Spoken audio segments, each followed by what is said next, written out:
कैसे हैं आप लोग। आशा करता हूं आप सभी लोग ठीक होंगे। फ्रेंड्स, आपका स्वागत है हमारे यूट्यूब चैनल मेडिस साइंस ट्यूटोरियल में। फ्रेंड्स, इस समय हम प्रिपरेशन कर रहे हैं SGPGI से जो वैकेंसी निकली हुई है लैब टेक्नीशियन और जूनियर लैब टेक्नीशियन की। फ्रेंड्स, इसमें आज हम 30 ऐसे MCQ को पढ़ेंगे जो आपके बायोकेमिस्ट्री से संबंधित होंगे। ये हमारा 5वां लेक्चर है। इससे पहले जो हमने लेक्चर लिया वो भी आपके बायोकेमिस्ट्री से संबंधित था, और साथ साथ में इसके पहले जो हमने लेक्चर लिया था वो आपके माइक्रोबायोलॉजी और साथ साथ में एनाटॉमी और फिजियोलॉजी के भी एक लेक्चर हमने लिए हैं। तो फ्रेंड्स, इस प्रकार से हमारे चैनल पे आपके जितने भी पैरामेडिकल की वैकेंसी निकलती है उसका यहाँ पे प्रिपरेशन कराया जाता है। तो अगर आप तैयारी करना चाहते हैं तो हमारे चैनल को जो आप ज्वाइन कर सकते हैं, और आप PDF प्राप्त करने के लिए आप टेलीग्राम ज्वाइन कर लीजिए, और क्विज पोल के लिए भी आप टेलीग्राम चैनल को ज्वाइन कर लीजिए। इसका हम जो लिंक है वो आपके डिस्क्रिप्शन बॉक्स में डाल देंगे। तो चलिए फ्रेंड्स, अब आते हैं अपने प्रश्नों पर। पहला प्रश्न हमारा यहाँ पे कह रहा है कि inhibition of cellular respiration by increase concentration of glucose in known है, यानी कि आपका जो यहाँ पे सेलुलर का रिस्पायरेशन होता है इनहिबिट हो जाता है, और इसके किसकी वजह से होता है, कंसंट्रेशन ऑफ ग्लूकोज की वजह से होता है। तो इस प्रकार के इफेक्ट को हम क्या कहते हैं? तो फ्रेंड्स, इस प्रकार के इफेक्ट को हम कहते हैं क्रेब-ट्री इफेक्ट। तो ऑप्शन नंबर यहाँ पे आपका 20 रह जाएगा। फ्रेंड्स, अगर यहाँ पे बात करें बोहर इफेक्ट की, तो ये आपके किस में इफेक्ट होता है? तो जो आपका बोहर इफेक्ट होता है ये आपके हीमोग्लोबिन के जो आपका यहाँ पे इंक्रीज लेवल होता है CO2 और CO2 का, इस चीज़ पे समझाया गया है आपका बोहर इफेक्ट। ठीक है, चलिए फ्रेंड्स, अब आ जाते हैं अपने अगले प्रश्न पे।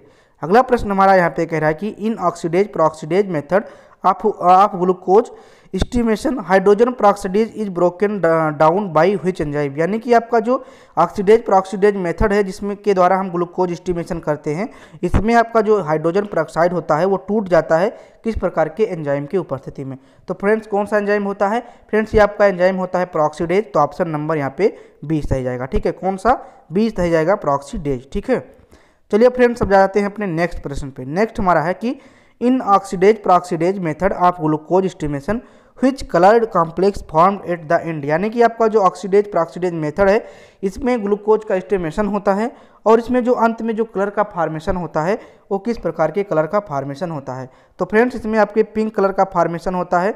तो फ्रेंड्स, यहाँ पे आपका आंसर जो जाएगा आपका पिंक, यानी कि पिंक कलर का जो कॉम्प्लेक्स बनता है वो यहाँ पे शो होता है। ठीक है, चलिए फ्रेंड्स, अब आ जाते हैं अपने अगले प्रश्न पे। अगला हमारा है कि in oxidase peroxidase method of glucose estimation reading is taken at which filter in colorimeter, यानी कि आपका जो कैलोरीमीटर होता है उसको किस फिल्टर पे हम यहाँ पे उपयोग करते हैं जब हम ऑक्सीडेज प्रोक्सीडेज मेथड यूज कर रहे होते हैं? तो फ्रेंड्स, इसमें जो आपका फिल्टर होता है आपका ग्रीन फिल्टर होता है।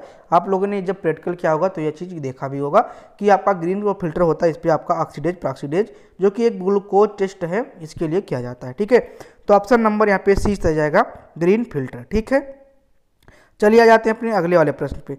इन Folin Wu method of glucose estimation which colour complex is form after addition of molybdate reagent to the cuprous oxide, यानी कि आपका यहाँ पे जो वोलिन वूज मेथड होता है इसमें ये भी आपका एक ग्लूकोज एस्टिमेशन है मेथड है, जिसमें आपका जो किस प्रकार के कलर का फॉर्मेशन होता है जब इसमें आप क्या ऐड करते हैं? मॉलिबेटेड Regent by the cuprous oxide. ठीक है, तो इसमें आपका जो मॉलिबेटेड रेजेंट ऐड करते हैं तो कौन सा कलर यहाँ पे आता है? आपका ब्लू ग्रीन कलर आता है। तो ऑप्शन नंबर यहाँ पे 20 रह जाएगा, ब्लू ग्रीन कलर। ठीक है फ्रेंड्स, चलिए आ जाते हैं अपने अगले प्रश्न पे। अगला प्रश्न हमारा है कि in which method of glucose estimation oxidase peroxidase enzyme and the colour reagent is impregnated on the reagent strip. तो ये फ्रेंड्स, ये कह रहा है कि आपका जो यहाँ पे ग्लूकोज का एस्टिमेशन मेथड है और कौन सा मेथड है जिसमें आपका ऑक्सीडेज प्रोक्सीडेज एंजाइम इसमें कलर रेजेंट इम्प्रेग्नेटेड हो जाता है आपके रेजेंट स्ट्रिप पे। तो फ्रेंड्स, ये आपका कौन सा मेथड है? ये आपका रिफ्लोमेट्रिक मेथड होता है। तो फ्रेंड्स, यहाँ पे ऑप्शन नंबर D रह जाएगा, रिफ्लोमेट्रिक मेथड। ठीक है फ्रेंड्स, अगले प्रश्न पे। अगला प्रश्न हमारा कह रहा है कि which method of glucose estimation can be perform directly और सीरम प्लाज्मा CSF और यूरिन विदाउट डीप्रोटोनाइजेशन। फ्रेंड्स, इसमें कह रहा है कि आपका कौन सा यहाँ पर मेथड है जिसमें ग्लूकोज एस्टिमेशन होता है और इसमें हम यूज करते हैं सीरम प्लाज्मा CSF या फिर यूरिन, बट इसमें जो प्रक्रिया होती है विदाउट डीप्रोटोनाइजेशन की प्रक्रिया होती है। तो फ्रेंड्स, ये ग्लूकोज एस्टिमेशन का कौन सा मतलब की प्रकार है? तो फ्रेंड्स, ये आपका होता है ओटालोडिनिन मेथड। ऑप्शन नंबर D से जाएगा, इसमें आप विदाउट डीप्रोटोनाइजेशन की प्रक्रिया अपनाते हैं। ठीक है, चलिए आ जाते हैं अपने अगले वाले प्रश्न पे। अगला प्रश्न हमारा कह रहा है कि what is the normal fasting blood sugar level. तो फ्रेंड्स, बहुत नॉर्मल प्रश्न है, बहुत अच्छा प्रश्न है। तो आपका जो normal fasting blood sugar level होता है वो 60 से 100 के बीच मिलीग्राम पर डेयल होना चाहिए। तो ऑप्शन नंबर यहाँ पे ये दिखाई दे रहा है, 60 से 100 मिलीग्राम पर डेयल। ठीक है, चलिए आ जाते हैं अपने अगले प्रश्न पे। अगला हमारा है कि what is the normal random blood sugar level. ठीक है, तो वही आपका चाहे शुगर लेवल कहिए या ग्लूकोज लेवल कहिए, तो आपका जो रैंडम ब्लड ग्लूकोज लेवल होता है यानी कि RBG जो होता है वो आपका होता है आपके 3.3 से 7.4 mmol पर लीटर। तो ऑप्शन नंबर यहाँ पे डी सही जाएगा। फ्रेंड्स ये आपका जो यहाँ पे मात्रक दिया है मिली मोल पर लीटर दिया है, तो फ्रेंड्स यहाँ पे ध्यान रखिएगा ये आपके मिलीग्राम पर DL वाला नहीं है, मिलीग्राम पर DL वाला दूसरा होता है। ये आपका जो यहाँ पे ये मोल वाला यहाँ पे जो दिया गया है उसका ये नॉर्मल रेंज है। ठीक है, चलिए अब आ जाते हैं अपने अगले वाले प्रश्न पे। फर्स्ट प्रोडक्ट ऑफ क्रेप्स और TCA साइकिल, यानी कि आपका जो फर्स्ट प्रोडक्ट होता है TCA या फिर कहिए इसको क्रेप्स साइकिल, तो वो कौन सा होता है? तो फर्स्ट प्रोडक्ट आपका होता है साइट्रेट। तो ऑप्शन नंबर यहाँ पे ए सही जाएगा, साइट्रेट। ठीक है, चलिए आ जाते हैं अपने अगले वाले प्रश्न पे। Diabetic mellitus and adrenal cortical hyper activity are the cause of. ठीक है फ्रेंड्स, ये आपका कह रहा है कि हाइपर रिएक्टिविटी जो होते हैं आपके डायबिटिक मिलाइटस में और एड्रेनल कॉर्टिकल में, तो इसमें क्या काज करता है? तो फ्रेंड्स ये आपका करता है सीवियर हाइपरग्लाइसीमिया। तो ऑप्शन नंबर ए सही जाएगा, सीवियर हाइपरग्लाइसीमिया। हाइपरग्लाइसीमिया मतलब होता है कि आपके ग्लूकोज का लेवल का बढ़ जाना। ठीक है, चलिए अब आ जाते हैं अपने अगले प्रश्न पे।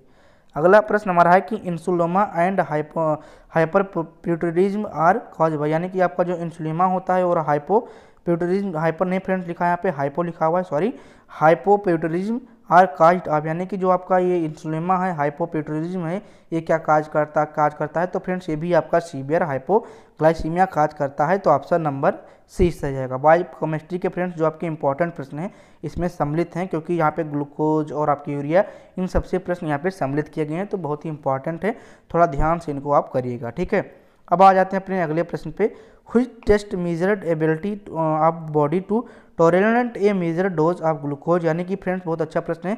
ये कह रहा है कि आप अगर ग्लूकोज के डोज के टॉलरेंट को टेस्ट करना चाहते हैं, यानी कि आप कितना ग्लूकोज को सहन कर सकते हैं, तो इसके लिए कौन सा टेस्ट यहाँ पे किया जाएगा? तो फ्रेंड्स बॉडी में इस टेस्ट को यानी कि टॉलरेंट टेस्ट यानी कि सहज टेस्ट को करने के लिए ग्लूकोज के आप क्या अपनाते हैं? ग्लूकोज टॉलरेंट टेस्ट यानी कि GTT अपनाते हैं, शॉर्ट में इसको GTT कहते हैं। और इसका जो ऑप्शन सही जाएगा बी सही जाएगा, ग्लूकोज टॉलरेंट टेस्ट। और फ्रेंड्स इसमें आपको 75 ग्राम ग्लूकोज दिया जाता है टेस्ट करने से पहले। ठीक है, चलिए आ जाते हैं अपने अगले वाले प्रश्न पे। इन ये normal non diabetic approximately fasting blood sugar level is, तो फ्रेंड्स ये आपका जो नॉन डायबिटिक जो पेशेंट होते हैं कि नॉर्मल पेशेंट होते हैं इसमें कितना होता है फास्टिंग ब्लड ग्लूकोज लेवल?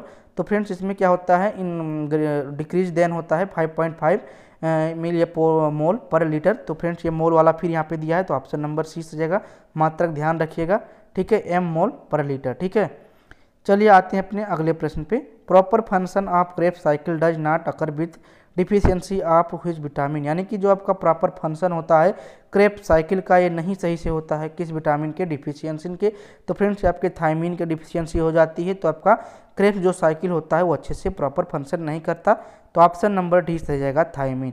चलिए फ्रेंड्स आ जाते हैं अपने अगले वाले प्रश्न पे। अगला प्रश्न हमारा इस साइड में लिखा हुआ है, the value of blood urea nitrogen concentration can be converted to urea concentration in milligram per DL by multiplying it by. तो फ्रेंड्स ये कह रहा है कि 1, यानी कि जो आपका ब्लड यूरिया नाइट्रोजन कंसंट्रेशन होता है इसको अगर आपको कन्वर्ट करता है यूरिया कंसंट्रेशन में कन्वर्ट करना है मिलीग्राम पर DL में, तो इसमें किस चीज़ से किस अंक से आप मल्टीप्लाई करेंगे?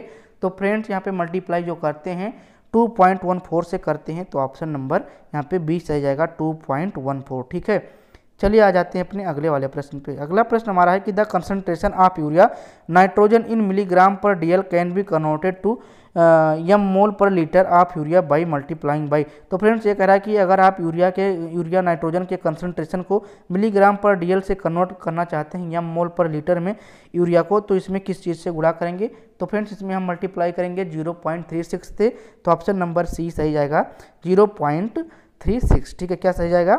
0.36। ठीक है, चलिए आ जाते हैं अपने अगले प्रश्न पे। अगला प्रश्न हमारा कह रहा है कि in Nessler reaction of urea estimation the enzyme urease hydrolyses urea to form, यानी कि कह रहा है कि जो आपका नेजुलर रिएक्शन होता है यूरिया के एस्टिमेशन में, तो एंजाइम यूरेज हाइड्रोलिसिस जो होता है, सॉरी, जो एंजाइम यूरेज हाइड्रोलाइसिस होते हैं वो यूरिया को किस फॉर्म में यहाँ पे वो करते हैं? तो फ्रेंड्स ये आपका हो जाएगा यहाँ पे, इसका जो आपका सही आंसर जाएगा ये आपका जाएगा यहाँ पे अमोनियम कार्बोनेट। क्या जाएगा? Ammonium carbonate. तो ऑप्शन नंबर सी सही जाएगा। ठीक है, चलिए फ्रेंड्स आ जाते हैं अपने अगले वाले प्रश्न पे। अगला प्रश्न हमारा कह रहा है कि in Berthelot reaction of urea estimation which reagent is use as a catalyst for reaction.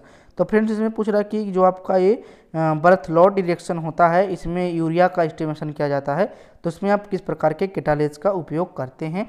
तो फ्रेंड्स ये आपके किस प्रकार का कैटालिस्ट का उपयोग करते हैं, तो फ्रेंड्स इसमें आप सोडियम नाइट्रो प्यूरिसाइड्स का उपयोग करते हैं। तो आपका यहाँ पे ऑप्शन नंबर ए से जाएगा नाइट्रोजन पेरोक्साइड। ठीक है, ठीक है, प्यूरिसाइड नहीं फ्रेंड्स, यहाँ पे नाइट्रोजन पेरोक्साइड जो होते हैं उसका उपयोग किया जाता है। तो थोड़ा सा प्रोनाउंसिएशन में प्रॉब्लम हो गया। ठीक है, नाइट्रोजन पेरोक्साइड में आपका जो कैटालिस्ट होता है ये आपके बर्थटोल रिएक्शन में प्रयोग किया जाता है। चलिए आ जाते हैं अपने अगले प्रश्न पे। In Berthelot reaction of urea estimation reading of test and standard solution is taken of which filter. तो फ्रेंड्स यही कह रहा है कि आपका जो फिल्टर होता है वो किस फिल्टर पे यूज करेंगे, इसके रीडिंग को और इनके स्टैंडर्ड सोल्यूशन को भी। तो फ्रेंड्स किस रीडिंग यहाँ पे किस फिल्टर पे यूज करते हैं, तो ये आपके रेड फिल्टर पे यूज किया जाता है। ध्यान रखिएगा, हर चीज़ आपके ग्रीन फिल्टर पे यूज नहीं किया जाता, थोड़ा सा इसको आप ध्यान रखिएगा। थोड़ा सा ज़्यादा नहीं, ज़्यादातर आप ग्रीन ही यूज करते हैं, बस कुछ में ही आपके रेड पे यूज करते हैं। ठीक है friends, what is the normal range of blood urea in adult. तो फ्रेंड्स ये पूछ रहा है कि नॉर्मल रेंज क्या होता है आपके ब्लड यूरिया का। तो फ्रेंड्स जो नॉर्मल रेंज होता है आपके ब्लड यूरिया का ये होता है 15 से 40 मिलीग्राम पर डीएल। तो ऑप्शन में आपका ये दिखाई दे रहा है, तो हम यहाँ पे ए पे टिक करेंगे, सही जाएगा। 15 से 40 मिलीग्राम पर डीएल आपके ब्लड यूरिया का नॉर्मल रेंज होता है। चलिए फ्रेंड्स आ जाते हैं अपने अगले वाले प्रश्न पे। अगला प्रश्न हमारा कह रहा है कि in uraemia the amount of urea is increase in. तो फ्रेंड्स यूरेमिया जो आपका कंडीशन होता है इसमें आपका यूरिया का जो कंसंट्रेशन होता है वो बढ़ जाता है, और किस में बढ़ता है, ये आपके ब्लड में बढ़ता है। तो ब्लड में जब आपके यूरिया का मात्रा बढ़ जाए, इंक्रीज हो जाए, तो उसको हम यूरेमिया कहते हैं। ठीक है, चलिए आ जाते हैं फ्रेंड्स अपने अगले प्रश्न पे। Considerable rising in the blood NPN level particularly due to urea and creatinine is ये किडनी इनसफिशियंटी इस काल। तो फ्रेंड्स ये जो इनसफिशियंटी होता है वो तो किसके कारण होते हैं, तो इसको कहते हैं कीटोनेमिया। तो ऑप्शन नंबर यहाँ पे 20 सही जाएगा। ठीक है, चलिए फ्रेंड्स आ जाते हैं अपने अगले वाले प्रश्न पे। अगला प्रश्न हमारा कह रहा है कि what is the normal range of urine urea. तो फ्रेंड्स ये पूछा है कि आपके यूरिन यूरिया का नॉर्मल रेंज क्या होता है। तो फ्रेंड्स ये आपके 15 से 35 ग्राम पर डीएल होते हैं। ठीक है, यहाँ पे ध्यान रखिएगा, मिलीग्राम नहीं होंगे, ग्राम पर डीएल होंगे। 15 से 35 ग्राम पर डीएल आपका जो होता है यूरिन यूरिया का नॉर्मल रेंज होता है। ठीक है फ्रेंड्स, आ जाते हैं अपने अगले प्रश्न पे। अगला प्रश्न हमारा यहाँ पे कह रहा है कि इन TCA cycle citrate is convert into dot after losing A molecule of H2O। तो फ्रेंड्स ये कह रहा है कि जो आपका TCA साइकिल है इसमें जो आपका साइट्रेट होता है वो कन्वर्ट हो जाता है किसमें, तो वही पूछा कि किसमें कन्वर्ट हो जाता है, जब आपका मॉलिक्यूल जो H2O होता है उसको लूज कर देता है। तो फ्रेंड्स आप जानते हैं कि जो TCA साइकिल होते हैं इनका फर्स्ट प्रोडक्ट होता है आपका साइट्रेट, तो ये कन्वर्ट हो जाता है। और यही प्रश्न पूछा कि किसमें कन्वर्ट होता है, जब आपका H2O मॉलिक्यूल छोड़ देता है। तो फ्रेंड्स ये आपका कन्वर्ट होता है सिस एकोनीटेट में। तो सिस एकोटिनेट में ये कन्वर्ट हो जाता है। तो ऑप्शन नंबर यहाँ पे 20 सही जाएगा, सिस एकोटिनेट। ठीक है, ठीक है, चलिए आते हैं अपने अगले प्रश्न पे। अगला प्रश्न हमारा during TCA cycle CO2 is release by enzyme. तो फ्रेंड्स ये कह रहा है कि जो TCA साइकिल होता है इसमें CO2 एंजाइम यानी कि कार्बन डाइऑक्साइड गैस यहाँ पे रिलीज होता है। तो ये किस एंजाइम की उपस्थिति में यहाँ पे रिलीज होता है, तो फ्रेंड्स ये आपका होता है आइसोसाइटेट डिहाइड्रेनेज। तो ऑप्शन नंबर यहाँ पे ए सही जाएगा, आइसोसाइटेट डिहाइड्रेनेज। ठीक है, चलिए आते हैं अगले प्रश्न पे। अगला हमारा है कि creatinine is produce by metabolism of dot in skeleton muscles. तो फ्रेंड्स कह रहा है कि आपको जो स्केलेटन मसल्स होता है ये क्रेटिन्स को क्या करता है, ये समझिए कि रिलीज करता है, प्रोड्यूस करता है। तो किसके मेटाबॉलिज्म के उपरांत, तो फ्रेंड्स ये किसके मेटाबॉलिज्म के उपरांत यहाँ पे ये क्रेटिनिन को प्रोड्यूस करता है, तो यहाँ पे क्रेटिनिन। ठीक है फ्रेंड्स, यहाँ पे थोड़ा ध्यान रखिएगा, क्रेटिनिन और क्रेटिन। ठीक है, क्रेटिन और क्रेटिनिन में थोड़ा सा अंतर है। तो creatinine is produce by metabolism or creatinine. ठीक है, क्रेटिन इज स्केलेटन मसल। ठीक है, तो थोड़ा सा यहाँ पे प्रोनाउंसिएशन में दिक्कत होता है, बस स्पेलिंग से आप थोड़ा सा इसको ध्यान रखिए। ठीक है, तो ऑप्शन नंबर यहाँ पे ए सही जाएगा। ठीक है, फ्रेंड्स आ जाते हैं अपने अगले प्रश्न पे। अगला प्रश्न हमारा है कि इन एल्कलाइन पिक्रेट मेथड आप क्रिएटिनिन रीडिंग आप test and standard solution is taken at which NM. तो फ्रेंड्स ये आपका जो एनएम होता है, किस एनएम पे इसको उपयोग करते हैं, तो आपका जो कैलोरीमीटर होता है इसमें हम इसको सेट करते हैं। तो आपका जो एल्कलाइन पिक्रेट मेथड होता है क्रिएटिनिन के एस्टिमेशन का, इसमें हम 490 पे करते हैं। तो ऑप्शन नंबर 20 रह जाएगा। ये आपके यूपीएनएचएम में ये प्रश्न आया हुआ था, तो समझिए आपके लिए बहुत ही इंपॉर्टेंट प्रश्न है। Final breakdown product of purine metabolism is. तो फ्रेंड्स ये कह रहा है कि जो आपका प्यूरिन का मेटाबॉलिज्म होता है तो इसका फाइनल प्रोडक्ट क्या होता है, तो फाइनल प्रोडक्ट होता है आपका यूरिक एसिड। तो ऑप्शन नंबर 20 रह जाएगा। ठीक है, चलिए आ जाते हैं अपने अगले प्रश्न पे। Which method is most commonly use for uric acid estimation. तो किस प्रकार के मेथड का जो है उपयोग किया जाता है सबसे ज़्यादा यूरिक एसिड के एस्टिमेशन में। तो फ्रेंड्स यहाँ पे कार्बे मेथड जो होता है वो बहुत ज़्यादा इस्तेमाल होता है। तो ऑप्शन नंबर 20 रह जाएगा, कार्बे मेथड। ठीक है, और अगला प्रश्न हमारा जो है what is the normal range of uric acid in male. तो ये पूछा कि आपके जो मेल होते हैं इनमें यूरिक एसिड का नॉर्मल रेंज क्या होता है। तो फ्रेंड्स जो आपका नॉर्मल रेंज होता है ये होता है आपके 3.5 से 7.2 मिलीग्राम पर डीएल। तो ऑप्शन नंबर बी यहाँ पे दिखाई दे रहा है 3.5 से 7.2 मिलीग्राम पर डीएल। तो फ्रेंड्स यह आपका जो लास्ट प्रश्न था, तो आपका यही लास्ट प्रश्न यही था कि यूरिक एसिड कितना होता है मेल के अंदर। तो हमने आपको बता दिया। तो सारे प्रश्न लगभग हमने आपको हल करा दिए, लगभग क्या पूरे के पूरे हल करा दिए। अगर आपको ये लेक्चर अच्छा लगा तो इसको लाइक करिए, कोई प्रॉब्लम है तो कमेंट करिए, इसको हम और बेहतर करेंगे। जो प्रश्न आपको नहीं समझ में आया है, थोड़ा सा टफ है फ्रेंड्स, इसको हम बता दे रहे पहले से, क्योंकि बायोकेमिस्ट्री हमेशा ये थोड़ा सा टफ पोर्शन होता है। ठीक है, तो इसको थोड़ा सा आप ध्यान से पढ़िए, इसका थ्योरी भी थोड़ा करिए, और इसको बार बार अगर आप करेंगे तो आपको सारी चीज़ें समझ में आने लगेंगी। तो बस आज के लिए इतना ही। अगर आपको ये लेक्चर अच्छा लगा है तो इसको फ्रेंड्स लाइक ज़रूर करिएगा, और अगर आप इसको शेयर करना चाहते हैं तो अपने फ्रेंड्स में इसको शेयर कर सकते हैं। और अगर आपके कोई भाई बहन या आपकी कोई फ्रेंड्स आपके या फिर कोई जूनियर डीएमएलटी या बीएमएलटी के कोर्स करते हैं, उनको नोट्स की ज़रूरत है, उनको लेक्चर की ज़रूरत है, तो आप इस चैनल को शेयर कर सकते हैं। पूरा की पूरा यहाँ पे इनको हेल्प मिलेगा इस चैनल के द्वारा। तो चलिए आज के लिए इतना ही, थैंक यू।